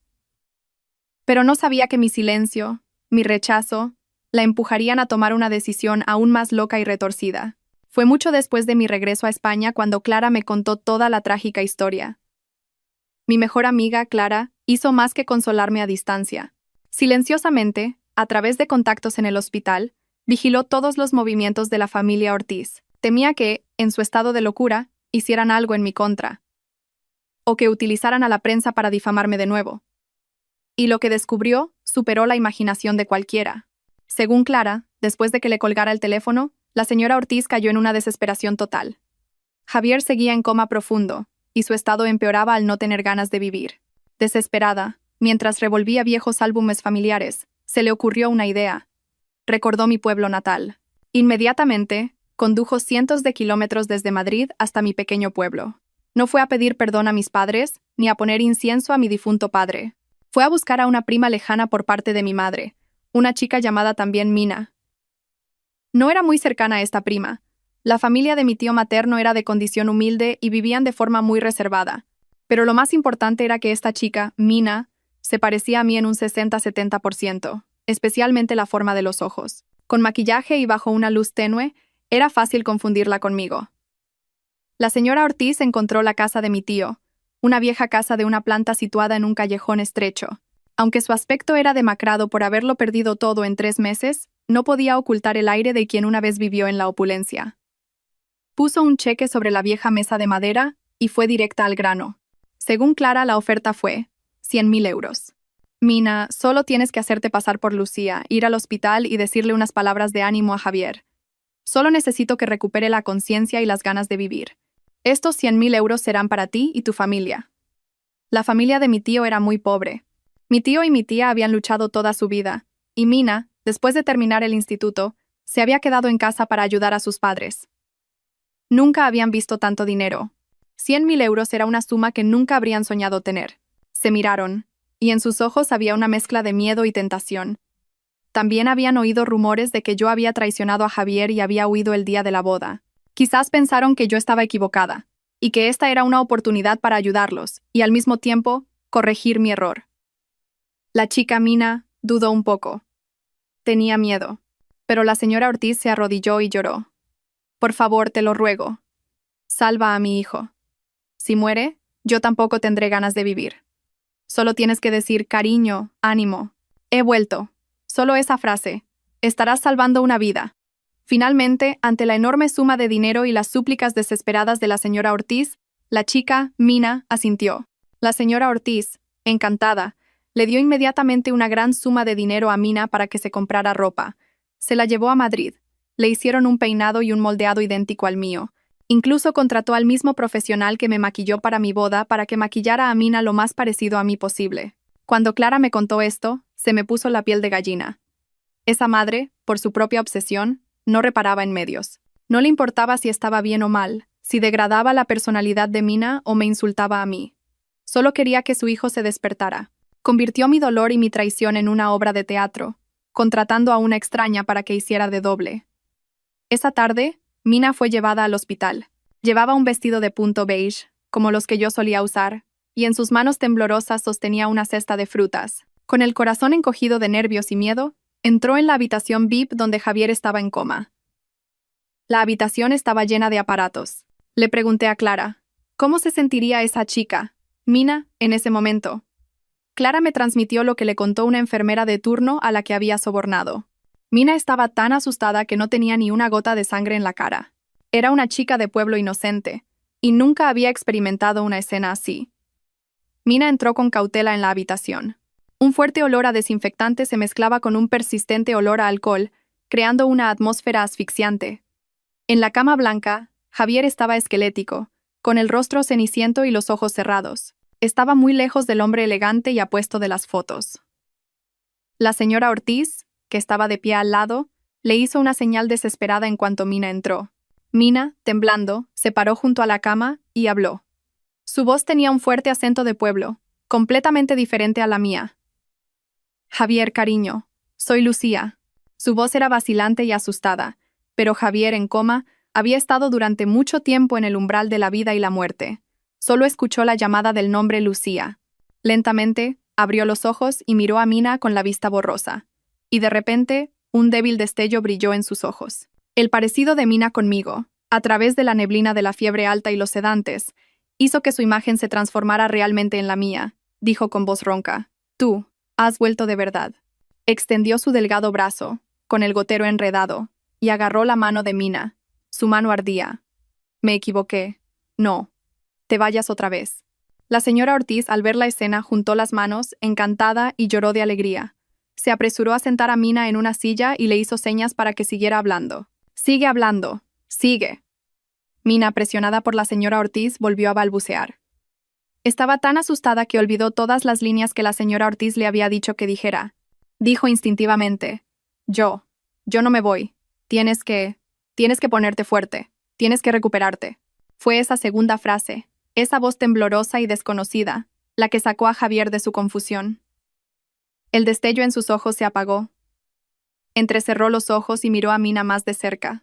La borrosidad desapareció, reemplazada por una aterradora claridad. Reconoció el rostro que se esforzaba por sonreír. Se dio cuenta de que no eran mis ojos, no era mi sonrisa. ¿Quién eres? Su voz era débil, pero llena de amenaza. Mina, asustada, retiró la mano. Soy Lucía. Cariño, ¿no me reconoces? ¡No!, rugió Javier de repente. No se sabe de dónde sacó la fuerza, pero se incorporó de golpe y se arrancó la aguja del gotero de la mano. La sangre brotó, salpicando la ropa de Mina. Tú no eres ella, tú no eres Lucía.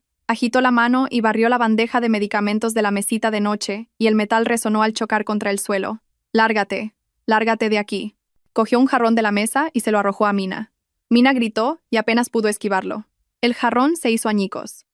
La señora Ortiz corrió a sujetar a su hijo. Javier, ¿qué haces? Es Lucía. Ha vuelto. Tú también me engañas. Javier se giró hacia su madre, mirándola con los ojos inyectados en sangre. Todos me engañáis. ¿Creéis que soy tan estúpido? Fuera todos de mi vista. Rugía como una bestia herida, rompiendo todo lo que tenía a mano. La herida de su mano se abrió y la sangre fluyó abundantemente. Enfermeras y médicos acudieron corriendo al oír el ruido. Tuvieron que intervenir 4 o 5 hombres corpulentos para sujetarlo y administrarle un fuerte sedante. Mina se desmayó del susto y tuvo que ser sacada por las enfermeras. En cuanto se despertó, lloró diciendo que quería volver a su pueblo inmediatamente. Ya no quería los 100.000 euros. El plan de la doble de la señora Ortiz no solo había fracasado estrepitosamente, sino que casi le cuesta la vida a Javier por la agitación. Mi corazón estaba helado mientras escuchaba la historia de Clara. No sentía pena por Javier. Solo veía que un ser humano consumido por la mentira finalmente es destruido por esa misma mentira. El hecho de que colgara la llamada a la señora Ortiz y el fracaso estrepitoso del plan de la doble parecieron llevarla a un callejón sin salida. Sabía que yo era la única salvación, y comenzó una campaña de terror psicológico contra mí. Sabía que no contestaría sus llamadas, así que dejó de llamar. Me enviaba mensajes de voz a través de aplicaciones de mensajería con números desconocidos. Al principio, lloraba, apelando al estado crítico de Javier y a nuestros 10 años de afecto. Como no respondía, los mensajes se convirtieron en maldiciones e insultos. Eres una bruja sin corazón ni lágrimas. Eres una víbora. Si Javier muere, será por tu culpa. Si no vuelves, te arrepentirás toda tu vida. Nunca vivirás en paz. Y lo que era más espantoso, me enviaba fotos. Fotos de Javier en la unidad de cuidados intensivos, con el rostro demacrado y pálido, y tubos por todo el cuerpo. Fotos de las heridas que se había infligido a sí mismo en su delirio. Esas fotos no me daban pena, me daban asco. Estaba usando la débil vida de su propio hijo como un arma para atraparme y atormentarme. Empecé a tener problemas para dormir. No podía concentrarme en las traducciones por la noche en la librería. El más mínimo sonido de notificación de mensaje me sobresaltaba. Me volví nerviosa y agotada. Marcos no era una persona que hiciera preguntas. Simplemente me preparaba una taza de té caliente cuando parecía cansada o se sentaba en silencio conmigo. Una noche, cuando otro horripilante mensaje con foto me sobresaltó, no pude soportarlo más. Hundí la cara en la mesa y mis hombros comenzaron a temblar. Le conté toda la historia. Desde los 10 años de amistad, la noche antes de la boda, el testamento, los gemelos y el terror psicológico diario. Marcos escuchó sin una sola palabra de juicio. Guardó silencio hasta que terminé de hablar y levanté la cabeza, con los ojos rojos.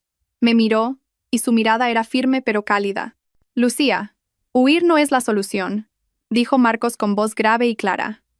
Aunque estés al otro lado del mundo, todavía están controlando tus emociones con la culpa y el miedo. Si no cortas ese hilo tú misma, nunca te dejarán en paz. ¿Cortar el hilo?, repetí con voz ronca. ¿Qué se supone que debo hacer? No quiero volver. La evasión solo les hace pensar que todavía te importa, que todavía te afecta, asintió Marcos. Cuanto más silencio guardes, más audaces se volverán. Tienes que enfrentarlos una vez. Decir todo claramente y terminarlo para siempre. Demostrarles que no tienes miedo, que no te arrepientes y que ya no te importa. Dudé. Volver allí, enfrentarme a ese hombre, a esa madre que me había querido pero que me había traicionado cruelmente. No estaba segura de tener el valor. Como si leyera mis pensamientos, Marcos posó suavemente su mano sobre la mía. Su mano era cálida. No irás sola. Me miró y sonrió. Volveré contigo a España. Me quedé atónita. Marcos, pero tu trabajo aquí. Puedo gestionarlo a distancia. Sonrió. Además, tengo algunos asuntos pendientes que resolver en la sucursal de España. Y no puedo dejar que mi chica se enfrente sola a la tormenta. ¿Tu chica? Esas palabras de repente calentaron mi corazón, que se había enfriado como la nieve de París. Tenía razón. No podía huir para siempre. Tenía que volver. No por Javier, no por la señora Ortiz, sino por mí misma. Necesitaba un cierre claro para poder empezar de verdad una nueva vida junto a este hombre. ¿De acuerdo? Asentí con firmeza. Volveré. Después de un vuelo de varias horas, regresé. A la ciudad a la que pensé que nunca volvería. 3 meses no es mucho tiempo, pero todo se sentía extraño. Quizás porque mi corazón había cambiado. El aire, a diferencia del frío cortante de París, seguía siendo húmedo y bochornoso. Marcos arrastraba mi maleta a mi lado. Su presencia tranquila y sólida me dio una gran fuerza, sintiéndome como alguien que estaba a punto de entrar en un campo de batalla. Fuimos al hotel a dejar las maletas. Llamé a la señora Ortiz con un número completamente nuevo. Al otro lado de la línea contestó al instante, como si hubiera estado esperando esta llamada durante los últimos 3 meses. Dígame, ¿quién es? Soy yo, Lucía, mi voz era serena. Contuvo la respiración. Luego, gritó de alegría con voz ronca. Lucía, has vuelto de verdad. ¿Dónde estás? Ven al hospital ahora mismo. Javier, no voy a ir al hospital, la interrumpí fríamente. He vuelto para dejar las cosas claras. Elija usted el lugar. Solo usted y Javier. Si veo a una sola persona más o a un solo periodista, me iré inmediatamente. Tartamudeó, desconcertada. Mi firmeza pareció sorprenderla. ¿De acuerdo? ¿De acuerdo? Entonces, ven al invernadero de las afueras. Allí, es tranquilo, y nadie nos molestará. Yo lo llevaré allí. Colgó apresuradamente. El invernadero de las afueras. Conocía ese lugar. Un lujoso proyecto de agricultura de alta tecnología en el que el grupo de Javier había invertido una enorme cantidad de dinero. Un lugar para mostrar su clase. Marcos me llevó en coche hasta allí. El coche se detuvo frente a la entrada principal, y él no apagó el motor. Esperaré en el coche. Me miró Marcos. Pero si pasa algo, o si no me envías un mensaje en más de 5 minutos, entraré directamente. Asentí. Agradecida. Será solo un momento. Bajé del coche y caminé sola hacia el enorme invernadero de cristal que reflejaba la deslumbrante luz del sol de pleno verano. Las puertas automáticas se abrieron, y un aire frío, cargado del olor a tierra de plantas y árboles, salió despedido, y me quedé atónita. Frente a mí no había un huerto de verduras orgánicas ni un cultivo de melones de alta tecnología. Frente a mí había todo un bosque de cerezos en flor.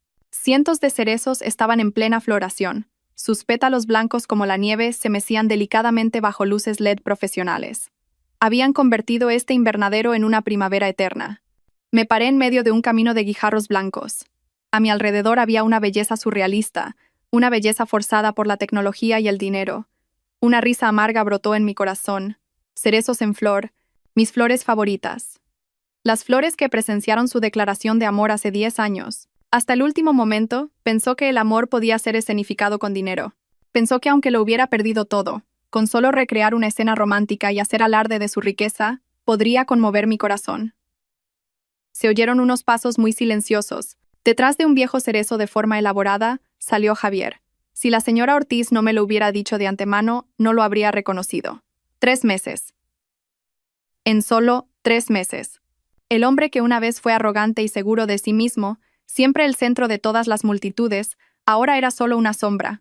Estaba esquelético, con la piel cenicienta, y llevaba un abrigo largo beige que le quedaba holgado. Parecía nadar dentro de la ropa. Sus ojos hundidos estaban inyectados en sangre y sin foco. Pero en cuanto me vio, esos ojos emitieron un brillo extraño. Anhelo, posesividad y una alegría espeluznante. «Lucía», dijo con voz ronca, «has vuelto de verdad. Yo sabía que volverías». Se tambaleó hacia mí. Abrió los brazos, como para abrazarme. Inconscientemente, di un paso atrás. Sus brazos abiertos se congelaron en el aire. Sus ojos seguían fijos en mí. Una esperanza desesperada. La mirada de un náufrago agarrándose a una cuerda me dio un escalofrío. Su rostro demacrado y esquelético. Su pelo revuelto. Ya no podía reconocer al hombre que había amado durante 10 años. Era un extraño, una lamentable ruina del pasado. «Me alegro de que hayas vuelto». Se tambaleó, intentando dar otro paso hacia mí. Pero levanté la mano y lo detuve con firmeza. No pudo acercarse más. Se quedó en medio de ese bosque artificial de cerezos en flor, y de repente sus piernas cedieron. Se arrodilló. El hombre más arrogante que conocía. El heredero de un grupo. El hombre que nunca había inclinado la cabeza ante nadie, ahora estaba arrodillado sobre los fríos guijarros blancos. «Lucía, me equivoqué. Realmente me equivoqué», comenzó a llorar. Un llanto ronco, como si sus glándulas lagrimales ya se hubieran secado. «El hecho de que hayas vuelto significa que me has perdonado, ¿verdad? Todavía me quieres, ¿verdad? No puedes tirar por la borda nuestros 10 años así como así». Seguí en silencio. Lo miré, como si estuviera viendo una obra de teatro extraña. No sentí pena ni satisfacción, solo un vacío aterrador en mi corazón. Al ver mi falta de reacción, se puso nervioso. Se arrastró de rodillas, intentando acercarse más a mí. «Lucía, ¿estás enfadada conmigo? ¿Es por Isabel? ¿Estás enfadada por los gemelos?» Me miró, y en sus ojos inyectados en sangre brillaba una esperanza fanática. «Pero no tienes que preocuparte. Lo he arreglado todo. Lo he dejado todo limpio». Mi cuerpo se congeló. «Arreglado». Sí, asintió, como un niño pequeño presumiendo de sus logros. «Sé que odias a esa mujer. Le di mucho dinero, muchísimo dinero. Nunca más aparecerá ante ti. Ella y su familia han desaparecido de esta ciudad». Me miró, esperando mi elogio. Respiré hondo.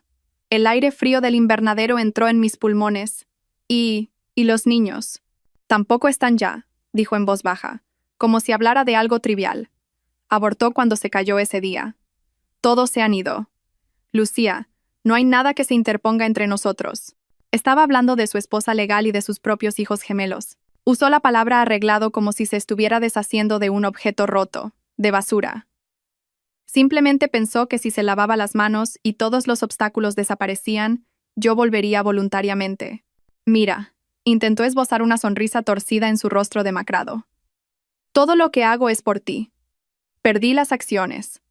El grupo se derrumbó. No importa, empezaré de nuevo desde cero. Solo te necesito a ti. Lucía, vuelve conmigo. Empecemos de nuevo en este jardín de cerezos. Te lo prometo». Lo miré. Un asco extremo me subió por la garganta. Era mucho más terrible que la sensación de cuando descubrí la traición. No era humano. Era un monstruo que solo se conocía a sí mismo. Lo miré. Mi mirada debió de ser tan fría que su sonrisa se apagó. Negué con la cabeza, y mi voz era aterradoramente serena. «Javier, sigues sin entender».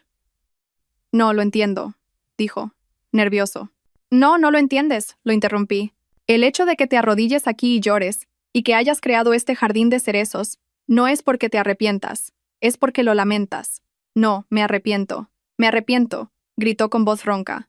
«¿Lamentas que te hayan descubierto?», dije lentamente, palabra por palabra. «No te arrepientes de haberme traicionado.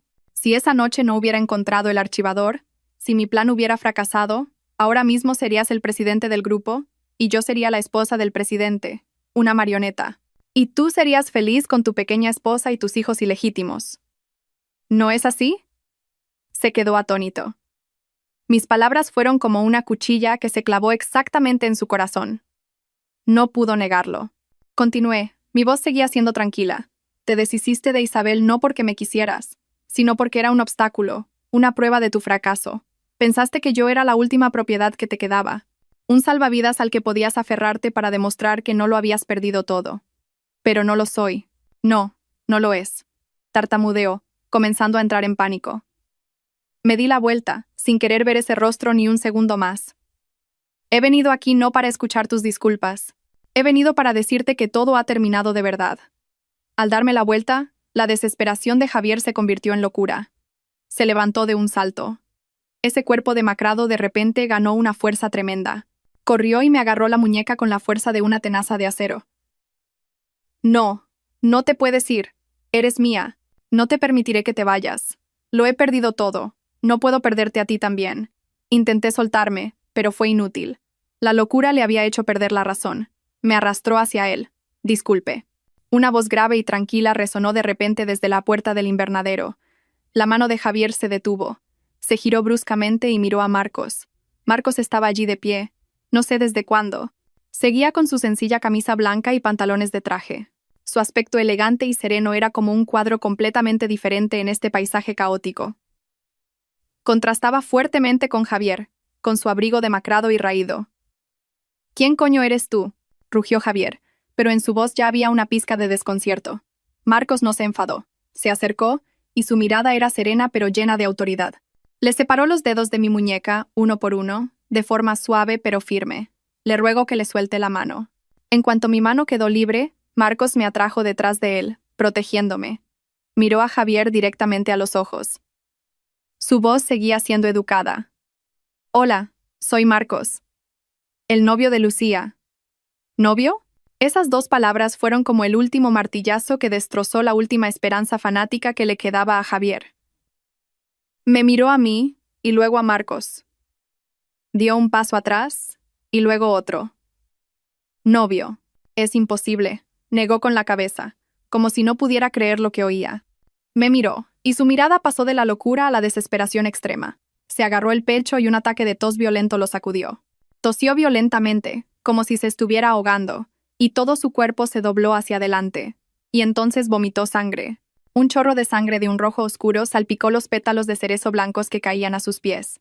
Se derrumbó, inconsciente, con los ojos muy abiertos, fijos en mí. La escena de Javier derrumbándose y vomitando sangre se desarrolló ante mis ojos. Una parte de mí, quizás un instinto derivado de 10 años de conexión, quiso correr hacia él. Pero Marcos me detuvo. «No vayas», dijo en voz baja. «Nuestro trabajo aquí ha terminado». Tenía razón. Yo no era médico, y ya no era nada suyo.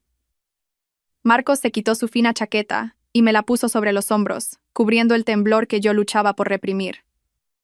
Me tomó la mano, una mano firme. Me guió para salir. Pasamos junto al cuerpo acurrucado de Javier. No miramos atrás.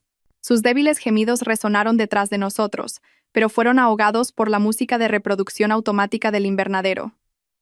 Cuando casi llegábamos a la entrada, una sombra se abalanzó y nos bloqueó el paso. Era la señora Ortiz. Ya no lloraba ni suplicaba como en el teléfono. Su rostro, que parecía haber envejecido 10 años en 3 meses, estaba ahora desfigurado por la ira. Acababa de presenciar el colapso de su hijo. Se detuvo y gritó con voz aguda. «Tú, eres una diabla. ¿Estás satisfecha? ¿Tú lo has llevado a este estado? Si le pasa algo, ¿te alegrarás? Eres demasiado cruel, Lucía». Levantó su mano delgada y arrugada para abofetearme, pero Marcos detuvo su bofetada en el aire. Su mano agarró con fuerza la muñeca de ella. La voz de Marcos era serena, pero fría como el acero. «Señora, por favor, compórtese». Ella intentó soltarse, pero fue inútil. Se giró hacia mí y me maldijo. «¿Tú, incluso traes a un hombre para humillarlo?» Tiré de la mano de Marcos para que la soltara. Di un paso adelante y me enfrenté a la señora Ortiz, a la mujer a la que una vez llamé mamá. «¿Dice que Javier está en este estado por mi culpa?», pregunté.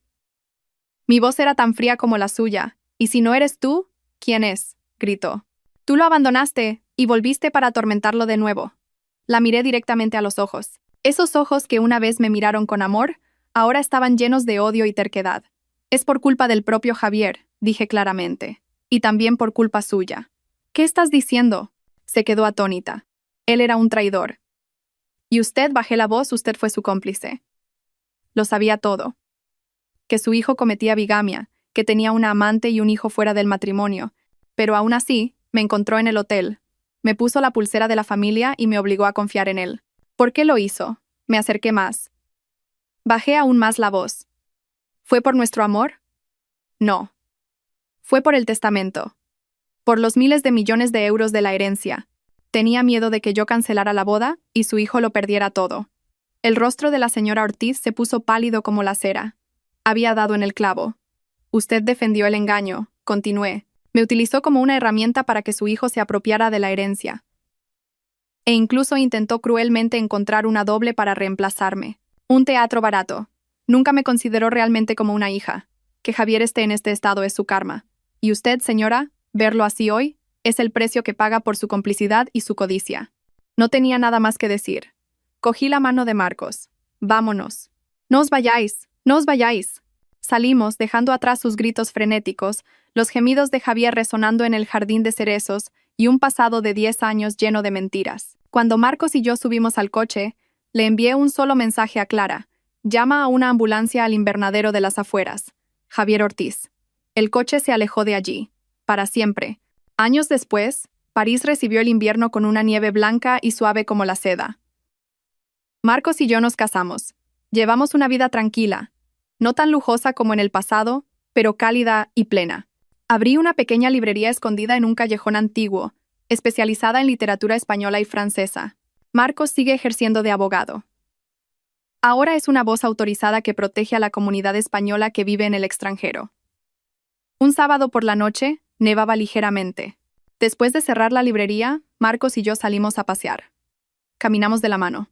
Él se detuvo en una tienda de productos españoles en el Distrito 13 para comprar unas especias que su madre le había encargado por teléfono. Yo me acurruqué dentro de mi abrigo beige y lo esperé fuera. Al otro lado de la calle había un pequeño restaurante. El letrero, cálidamente iluminado, decía: cocido madrileño tradicional, el sabor de casa. El olor a guiso, a pimentón y a chorizo cruzaba la calle fría, estimulando agradablemente el olfato. El restaurante estaba lleno de gente. Compatriotas que buscaban el calor del hogar y curiosos clientes occidentales. Miré dentro a través del gran ventanal empañado, y me quedé helada. El hombre de pie detrás del mostrador de la cocina estaba ocupado cortando carne de forma rápida y uniforme. Estaba mucho más delgado, con canas en el pelo, y la espalda ligeramente encorvada. Llevaba un delantal y trabajaba diligentemente, sin un momento de distracción. No quedaba ni rastro del arrogante heredero, del que una vez fue el brillante sucesor. Justo en ese momento, como por un presentimiento, levantó la cabeza. Quizás sintió que alguien lo estaba mirando durante demasiado tiempo. Nuestras miradas se cruzaron, a través del cristal empañado, a través de los coches que circulaban, a través de casi una década de odio y dolor. Se detuvo. El cuchillo de cortar carne todavía en su mano. En sus ojos ya no había locura, ni posesividad, ni odio. Solo cansancio, resignación al aceptar su destino, y una sorprendente serenidad. Yo también. Mi corazón era como un lago en calma. Ya no sentía ira ni asco. Solo era un viejo conocido, encontrado en un lugar muy lejano. Marcos salió de la tienda. Me rodeó los hombros con el brazo y me entregó una bolsa de caramelos de jengibre calientes. ¿No tienes frío? Toma esto, te calentará. Sonreí y negué con la cabeza. Cogí su mano. No volví a mirar el restaurante de cocido. Él había encontrado una manera de seguir viviendo. Yo también. Probablemente tendría que pagar por todos sus errores durante el resto de su vida. El pasado, por muy doloroso que fuera, al final es solo el pasado. Quedó hundido en el vapor caliente de un plato de cocido madrileño al otro lado de la calle, en un país extranjero. Marcos y yo seguimos caminando. Juntos, hacia la cálida luz amarilla al final de la calle, donde nos esperaba nuestro hogar. Queridos oyentes, el dinero y la vana vanidad son verdaderamente un arma de doble filo. Cuando la codicia y el engaño toman el control, la riqueza y el lujo se convierten en desastres impredecibles. La ley del karma no perdona a nadie. Solo cuando una mujer logra la independencia económica y tiene el coraje de dejar atrás el pasado, puede hacerse verdaderamente cargo de su vida. La mayor venganza no es destruir a quien te ha hecho daño, sino perdonar. No porque se lo merezcan, sino porque nuestra alma merece la paz. ¿Qué opinan de esta historia? Dejen sus comentarios. Y para apoyar el canal, por favor, suscríbanse, activen las notificaciones y compartan el video. Muchas gracias, y nos vemos en la próxima historia.